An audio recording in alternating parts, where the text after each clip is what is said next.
could you be the one?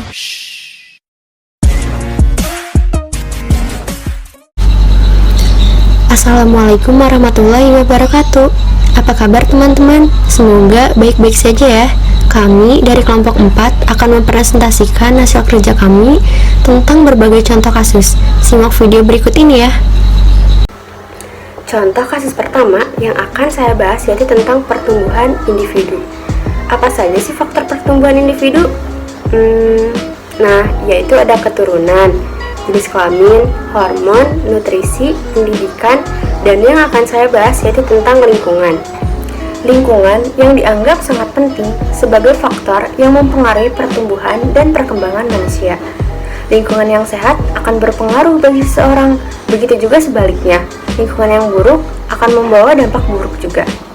Baiklah, contoh kasus pertumbuhan individu terhadap lingkungan akan saya bagi menjadi dua, yaitu yang pertama pengaruh lingkungan sebaya dan yang kedua pengaruh lingkungan sosial. Contoh kasus pada lingkungan sebaya yaitu penyalahgunaan narkoba yang dilakukan oleh Jeffrey Nicole dan sederet artis lainnya. Kasus penyalahgunaan narkoba seringkali dipengaruhi oleh pergaulan yang negatif. Pergaulan terhadap remaja mempunyai pengaruh yang besar dalam pembentukan kepribadian seorang individu. Jeffrey Nicole yang saat itu usianya masih sangat remaja dan masih sangat labil, mudah terpengaruh terhadap bujukan, bahkan ingin mencoba sesuatu yang baru dan mungkin belum tahu apakah itu baik atau tidak. Nah, teman sebaya dapat mengenalkan remaja pada alkohol, kenakalan, dan berbagai bentuk perilaku maladiktif seperti pencurian, perilaku asusila, bahkan kekerasan dan pembunuhan. Pada masa remaja berkembang sikap yang konformitas yang merupakan kecenderungan untuk mengikuti opini, pendapat, nilai, kebiasaan, kegemaran, atau keinginan teman sebayanya. Sehingga bila teman sebaya merupakan anak-anak yang delinquen, maka mereka akan cenderung ikut untuk menjadi delinquen juga. Seharusnya kita sebagai remaja dapat menghindari perilaku-perilaku seperti itu dengan bergaul dengan orang-orang yang tepat, dan kita harus bisa memilih aktivitas-aktivitas yang bisa bermanfaat bagi kita dan orang-orang sekitar kita. Contohnya yaitu aktif dalam kegiatan keagamaan, aktif dalam kegiatan olahraga atau aktivitas positif lainnya, membentuk tim belajar, suka menabung dan bijaksana dalam membelanjakan uang, tidak suka berpesta atau berpoya-poya, mengasihi dan taat kepada orang tua. Selanjutnya yaitu pengaruh lingkungan sosial. Contohnya, kasus perundungan dan pengeroyokan terhadap Audrey yang pernah viral pada 2019 lalu, hingga muncul tagar Justice for Audrey. Audrey yang diceritakan mengalami penganiayaan sadis cukup menyita simpati dari masyarakat kala itu. Namun, beberapa waktu berlalu, kebenaran di balik kasus Audrey perlahan terungkap. Hasil visum Audrey yang keluar pada 10 April lalu bertolak belakang dengan pengakuan korban. Ternyata kejadian tersebut bermula dari cekcok akibat saling ejek antara Audrey dan siswa SMA lain di medsos.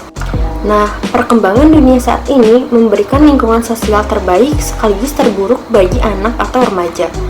Kemudahan dalam mengakses informasi dan pengetahuan dapat menjadi hal yang berbahaya bagi remaja. Bila dalam memilih informasi dan pengetahuan tidak mendapatkan bimbingan dari orang tua atau orang dewasa, banyak anak atau remaja yang mengambil informasi dan pengetahuan yang salah atau tidak tepat bagi usianya, sehingga terjerumus dalam perilaku yang kurang baik, seperti yang dilakukan Audrey dan temannya yang saling mengejek di media sosial dan mengakibatkan keributan. Bahkan, kasus Audrey ini sampai mengeprank satu Indonesia. Nah, agar tidak terjadi hal-hal yang tidak diinginkan, sebaiknya kita menggunakan media sosial secara bijak.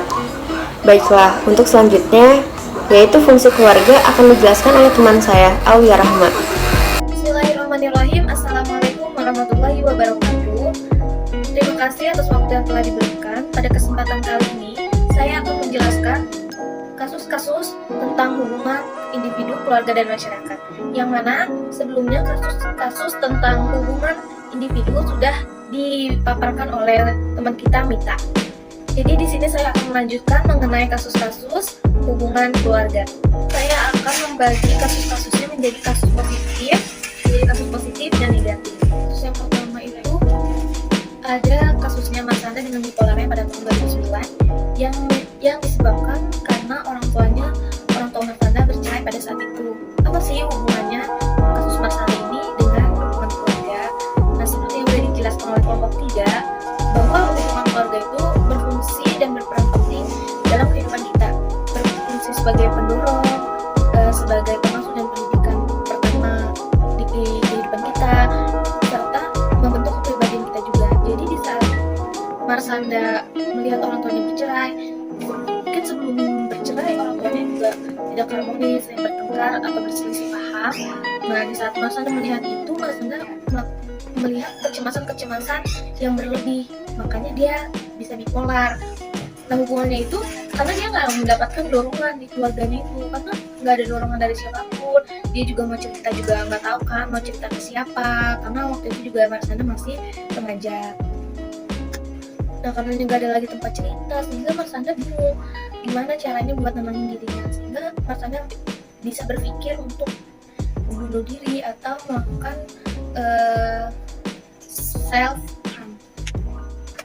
Sehingga Marsanda ini berpikir untuk menyakiti dirinya sendiri, mungkin untuk supaya dia lebih tenang atau merasa kepuasan dalam dirinya, karena nggak adanya dorongan dari keluarga untuk dia melakukan dia harus apa nih kayak gitu. Jadi penting banget ya hubungan keluarga itu untuk memberikan dorongan kepada kita. Oke, next, di kasus yang kedua ini saya mengambil kasusnya skandal Adisti Zara dengan Zaki Pohan, yang mana pada beberapa waktu lalu Adisti Zara sempat mempost video sur ke sosial media. Lalu apa sih hubungannya kasus Adisti Zara ini dengan hubungan keluarga? Nah, setelah kejadian tersebut, kita tahu setelah itu ada postingan orang tuanya Zara itu menguatkan Zara dengan sebuah postingan di sosial media.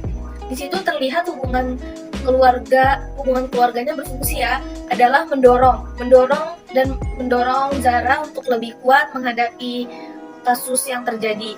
Tapi di sisi negatifnya, di saat Zara melakukan itu, berarti orang tua pihak keluarga Adisti Zara itu merasa fan-fan aja dengan Zara berhubungan dengan lelaki yang notabene belum menjadi suaminya. Yang mana kalau di saat keluarganya membatasi, otomatis itu mungkin meminimalisir hal itu akan terjadi. Nah, di saat kasus itu terjadi, otomatis kan itu kan nggak mungkin tidak sengaja ya ke upload sosial media, atau Adisti Zara dalam keadaan nggak sadar nge-post itu. Nah, tapi kan yang mau saya ambil itu adalah hubungan keluarga dengan kasus Adisti Zara ini. Jadi di saat Adisti Zara berhubungan dengan laki-laki, pasti keluarganya itu tahu kan. Nah, di mana fungsi keluarga itu adalah menjadi pengasuh dan pendidikan pertama bagi kita. Jadi di saat Adisti Zara terlibat kasus seperti itu, nah peran orang tuanya di sini tuh berarti bukan gagal mendidik, tapi mungkin lebih kurang. Nah, fungsi keluarga itu kan sebagai pengasuh dan pendidikan pertama bagi kita kan. Nah, di kasus Zara ini seharusnya keluarganya ini lebih membatasi Adisti Zara dalam pergaulan, berteman, atau hal-hal lain yang sekiranya itu emang memicu hal-hal yang akan terjadi di luar dugaan kita. Nah, fungsi keluarga di sini kan adalah menjadi pengasuh dan pendidikan pertama bagi kita. Nah, jadi di kasus Zara ini seharusnya orang tuanya Adisti Zara ini lebih bisa membatasi Adisti Zara dalam pergaulan sebelum kasus tersebut terjadi sebenarnya. Berikutnya yang akan saya sampaikan ini itu adalah kasus-kasus yang positif. Yang pertama itu adalah Mayudi Ayunda yang menambah 2 gelarnya di Stanford University. Yang mana kita tahu Mayudi Ayunda ini adalah seorang public figure dan dia juga pernah menyelesaikan pendidikan S1-nya di Oxford University. Yang mana kedua universitas itu merupakan universitas-universitas yang terbilang bagus di Amerika Serikat. Lalu hubungannya apa sih dengan hubungan keluarga? Jadi dengan Maudi Ayunda yang seperti ini, yang menjadi Maudi Ayunda yang mendapat dua gelar sekaligus, itu pasti ada dorongan keluarga yang sangat baik, pendidikan keluarga yang diberikan juga cukup. Selain fungsi keluarga sebagai pengasuh pendidikan, nah berarti Maudi Ayunda nih sudah mendapatkan nih fungsi keluarga, hubungan keluarga yang baik, fungsi keluarga yang sudah dapat di poin pendidikan dan pengasuhan. Nah selain itu juga Maudi Ayunda juga mendapatkan poin di sini sebagai pembentukan kepribadian. Jadi dengan keluarganya Maudi Ayunda yang menekankan, yang memberitahu bahwa pendidikan itu penting, sehingga Maudi Ayunda menjadi orang yang bersungguh-sungguh dalam pendidikan. Jadi berarti fungsi hubungan keluarganya itu baik, bagus. Untuk kasus yang kedua, untuk kasus positif yang kedua itu ada Musa, si penghafal Al-Quran, yang mana kita tahu Musa adalah hafiz Quran asal Indonesia yang menjuarai tingkat dunia, yang usianya itu masih kurang lebih 2 tahun, tapi dia udah bisa menghafalkan Al-Quran 30 juz. Hebat banget kan? Nah, jadi fungsinya itu apa sih? Hubungannya itu apa sih dengan materi kita? Ya, seperti Maudi tadi, kasus Maudi tadi.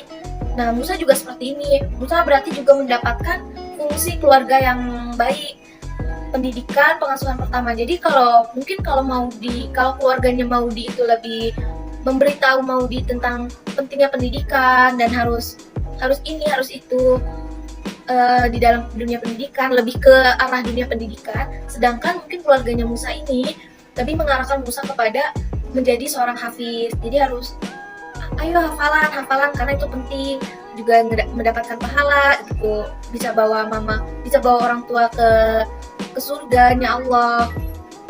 Jadi di sini juga Musa mendapatkan fungsi dari hubungan keluarga tersebut sebagai pembentuk kepribadian. Jadi kepribadiannya Musa itu sebagai lebih ke penghafal Al-Quran, sedangkan Maudi Ayunda itu lebih ke pendidikan. Nah, itu jadi kan pembentukan kepribadian itu begitu terpengaruh oleh keluarga. Nah, kasus positif yang ketiga atau yang terakhir itu adalah Iqbal Ramadan. Siapa sih yang nggak tahu Iqbal Ramadan? Nah, Iqbal Ramadan ini juga mendapatkan beasiswa waktu SMA di UIC di Amerika Serikat. Lalu dia juga melanjutkan pendidikan S1-nya di Monash University di Melbourne, Australia. Lalu apa sih hubungannya? Sama nih, kejadiannya kayak Maudi Ayunda. Keluarganya Iqbal Ramadan juga mengajak Iqbal Ramadan, memberitahu Iqbal Ramadan untuk bahwa pendidikan itu penting, bahwa pendidikan itu harus gini, kamu harus gini loh kalau kamu mau jadi seperti ini, kayak gitu. Jadi dengan keluarganya yang memberikan dorongan, dengan keluarganya yang memberi pendidikan, memberi pengasuhan yang seperti itu, jadilah Iqbal Ramadan yang seperti sekarang. Iqbal Ramadan yang mementingkan pendidikan, tapi Iqbal Ramadan juga yang bisa berkarya, karena itu adanya juga dorongan dari keluarga. Dari kasus-kasus yang sudah saya paparkan, fungsi keluarga itu dalam hubungan keluarga itu penting banget dan berpengaruh besar dalam kehidupan kita. Jadi gimana kita itu juga itu bisa dibilang hampir 80% itu bagaimana keluarga kita juga. Walaupun nggak semuanya, keluarga itu hampir 80% di kehidupan kita. Baiklah, untuk kasus selanjutnya itu akan dijelaskan oleh teman kita, Ridho. Bismillahirrahmanirrahim. Saya akan menjelaskan tentang hubungan antara individu, keluarga, dan masyarakat, khususnya di kasus-kasus. Nah, saya golongkan kedua golongan, yaitu ada kasus yang positif, ada pula yang negatif. Yang pertama yaitu positif. Saya mengambil kasus-kasus, contohnya yaitu tradisi-tradisi yang terjadi di Indonesia, khususnya ke gotong royongnya gitu. Yang pertama ada Rambu Solo Toraja. Nah, Rambu Solo ini adalah tradisi pemakaman di Tanah Toraja yang merupakan pemakaman termahal di dunia gitu. Masuk kepada pemakaman termahal di dunia. Kenapa? Pada saat masyarakat Toraja ada yang meninggal, maka keluarganya itu diharuskan untuk menyembelih seekor kerbau gitu. Dan kerbaunya tersendiri bukan 1, 2 ataupun 3, tapi bisa sampai puluhan, ratusan gitu. Mereka percaya semakin banyak kerbau yang disembelih, maka semakin cepat juga mengantarkan arwah ke alam baka. Nah, dilaksanakan juga di bulan Juli sampai Agustus. Jadi kalau misalkan ada masyarakat yang meninggal sebelum bulan tersebut, maka mayatnya itu disimpan di rumahnya dan diawetkan. Selanjutnya ada molakabola. Mungkin teman-teman kalau misalkan mendengar istilah pindah rumah, maka yang terpikir oleh teman-teman yaitu pindah dari rumah satu ke rumah yang lainnya gitu. Nah, beda dengan tradisi yang terjadi di Sulawesi Selatan ini. Pindah rumah di sini yaitu pindah, benar-benar pindah gitu dari rumah, dari tempat satu ke tempat yang lainnya dengan cara digotong bersama-sama. Nah, tradisi ini dilaksanakan oleh suku Bugis Sulawesi Selatan. Nah, setiap ada tradisi molakabola biasanya didampingi dengan malajanji, yaitu tradisi syukuran dengan menyantap makanan dan hidangan yang telah disediakan. Tujuannya agar terhindar dari bencana rumah tersebut. Selanjutnya ada Marsiala Pari. Nah, tradisi ini merupakan tradisi gotong royong dalam memanen padi yang melibatkan saudara, tetangga maupun masyarakat di sana yang dilaksanakan oleh masyarakat Mandailing. Selanjutnya ada Sinoman. Nah, Sinoman sendiri adalah tradisi yang dilaksanakan oleh suku Jawa, di mana tradisi ini dalam rangka menyiapkan sebuah acara pernikahan. Apa yang disiapkan yaitu dari hidangannya mereka masak bersama-sama, terus dari hiasannya, dekorasinya dan lain-lain. Yang terakhir ada Nganggung. Nah, Nganggung ini adalah tradisi di mana mereka menyiapkan makanan dengan jumlah yang besar dan dikumpulkan di satu tempat. Biasanya tempatnya itu masjid ataupun surau. Nah, tradisi ini bertujuan untuk syukuran ataupun memperingati hari besar Islam atau menyambut tamu. Kalau tadi hubungan yang positif, nah sekarang ada hubungan yang negatif, yang mana saya contohkan lebih ke konflik yang terjadi di Indonesia. Yang pertama ada konflik etnis Sampit di kota Sampit ya. Konflik ini terjadi pada tanggal 12 bulan Februari tahun 2001 yang melibatkan antara suku Madura dengan suku Dayak. Awalnya suku Madura mengikuti program transmigrasi oleh pemerintahan Belanda. Terus ketidakcocokan antara dua suku Dayak merasa bahwasannya suku Madura itu kurang bisa beradaptasi dengan suku Dayak gitu, baik dari segi alamnya ataupun dari adat istiadatnya gitu. Mereka semakin terpojok karena pembangunan, terus hutan-hutan ditebang gitu. Baik dari segi ekonominya juga dan juga politiknya itu Madura lebih mendominasi. Nah, pembunuhan warga suku Dayak menjadi titik awal mulanya konflik yang melibatkan suku Madura gitu. Sebenarnya konflik ini ataupun kasus ini sudah ditangani oleh pihak kepolisian. Namun suku Dayak sebagai korban itu merasa kepolisian itu lamban dalam menyelesaikannya kasus ini. Nah, karena dinilai lamban, suku Dayak akhirnya membakar rumah pelaku pada tanggal 18 Februari 2001. Nah, ini membuat suku Madura semakin marah kan ya. Jadi mereka melancarkan balas dendam ke kota Sampit. Sampai tanggal 20, suku Madura sudah menguasai Sampit dan mengusir suku-suku Dayak yang ada di pedalaman. Pokoknya setiap ada perkampungan suku Dayak itu diusir oleh suku Madura. Nah, sebenarnya suku Dayak ini suku yang besar dan banyak gitu, tapi sukunya ataupun masyarakatnya itu tersebar di antero Kalimantan gitu. Nah, karena mendengar kasus di kota Sampit, mereka berkumpul dan menyerang kembali suku Madura ke kota Sampit. Selain kalah jumlah dari suku Madura juga kalah dalam segi kemampuan. suku Dayak dirumorkan memiliki kemampuan mistis, yaitu bisa mencium bau, membedakan suku Madura dengan suku yang lainnya. Katanya suku Madura ini mempunyai bau seperti bau sapi. Nah, tradisi ngayau. Nah, tradisi ngayau ini adalah tradisi pembuluhan kepala yang dilakukan oleh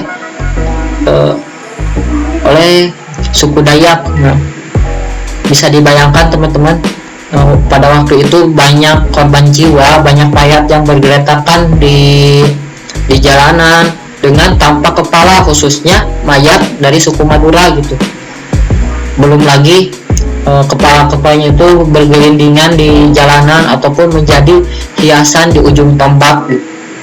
Nah, tapi suku Dayak sendiri tidak menyerang suku Madura yang berdiam diri di masjid ataupun di gereja dan rumah ibadah yang lainnya.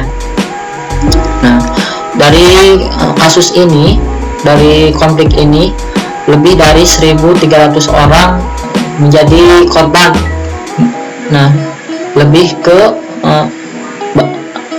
banyaknya ke suku Madura gitu. Sebenarnya pihak kepolisian juga tidak bisa berbuat banyak, karena dari kepolisian juga ada yang dari suku Madura, sehingga terpaksa diungsikan agar terhindar dari persekusi. Nah, terus konflik ini benar-benar berakhir pada bulan Maret di tahun selanjutnya dengan ditandakan dengan dibangunnya tugu perdamaian antara kedua suku. Nah, selanjutnya ada konflik SARA.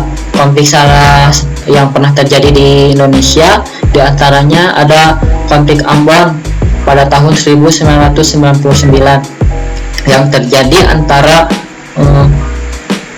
kaum Islam ataupun kaum muslimin dengan yang beragama Kristen. Nah, konflik ini terjadi akibat kurangnya rasa saling menghargai dan toleransi di antara kedua kaum tersebut. Selanjutnya ada penjarahan tokoh kepada masyarakat Tionghoa. Nah, mungkin teman-teman pernah mendengar tentang krisis moneter ya. Nah, pada saat krisis moneter, tokoh-tokoh yang notabene tokoh masyarakat Tionghoa itu dijarah dan juga dibakar gitu. Selanjutnya ada konflik terhadap Syiah dan Ahmadiyah. Nah, Syiah dan Ahmadiyah juga merupakan orang Islam menganggapnya bahwa ajarannya itu melenceng dari syariat Islam, sehingga dari segi sosialnya juga mereka dikucilkan oleh orang Islam sendiri gitu. Yang terakhir ada konflik pemerintahan dengan gerakan separatis seperti GAM, terus yang ada di Papua juga, dan masih banyak gerakan separatis yang lainnya. Mungkin itu yang dapat saya sampaikan di subbab hari ini, subbab kali ini. Saya ucapkan terima kasih. Bismillahirrahmanirrahim. Teman-teman, kembali lagi bersama saya. Saya akan menjelaskan kali ini. Saya akan menjelaskan mengenai subbab selanjutnya. Pertama tentang khususnya tentang urbanisasi, yang lebih khusus ke kasus-kasus yang ada di Indonesia. Nah, urbanisasi sendiri yang kasus yang terjadi di Indonesia, yang pertama ada mudik. Nah, mudik ini adalah kegiatan pulang kampung istilahnya ya, yang biasanya dilaksanakan tiap tahun sekali per tahun gitu ya. Biasanya terhadap hari raya, contohnya hari raya Idul Fitri ataupun Natal dan Tahun Baru.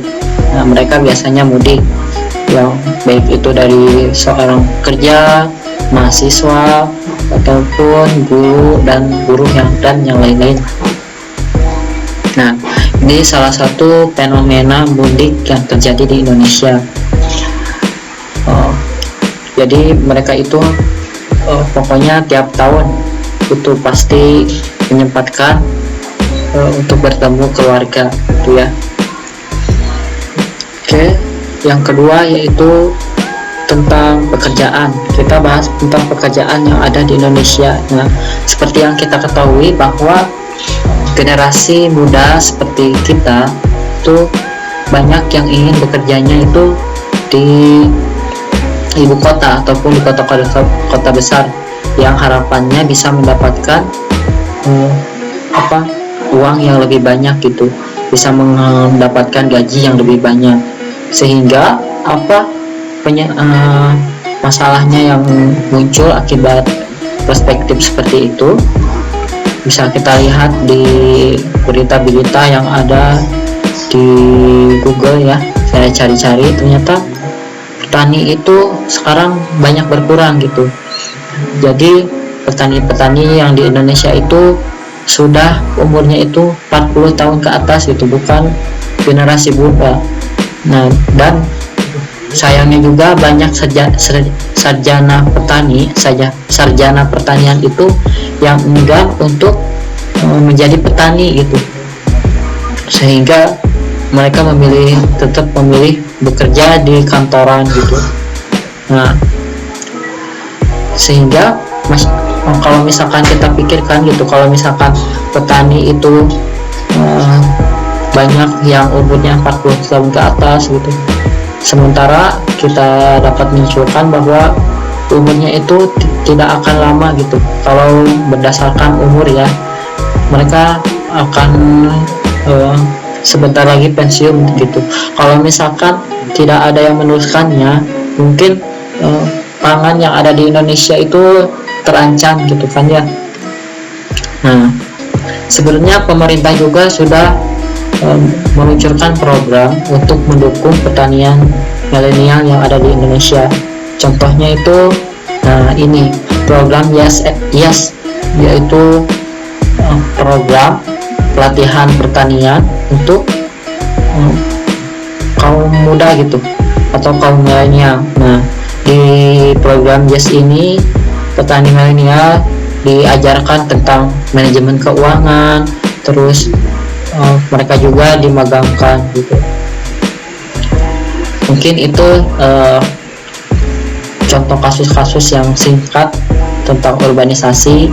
Mohon maaf bila ada kesalahan yang saya ucapkan. Terima kasih atas perhatiannya. Saya